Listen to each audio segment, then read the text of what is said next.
Hello guys, welcome back to this channel. Today I'll be showing you how we can activate assistant menu on Samsung Android phone. Let's get started. Go to your settings app on your Samsung phone.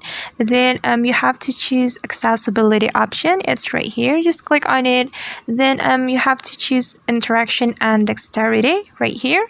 Tap on it. Then tap on this toggle button to activate the assistant menu. Alright, and now the assistant menu has been activated and it's right here. You can simply click on it to use the assistant menu. We can use the assistant menu to take a screenshot, and we can also activate cursor for our screen by clicking on this cursor option. For example, I'm going to activate the cursor for this phone. Alright, and this is the cursor, guys. And you can explore it by yourself, guys, and that's how we can activate assistant menu on a Samsung Android phone. I hope this video will be useful for you. Thank you so much for watching, and see you in the next video.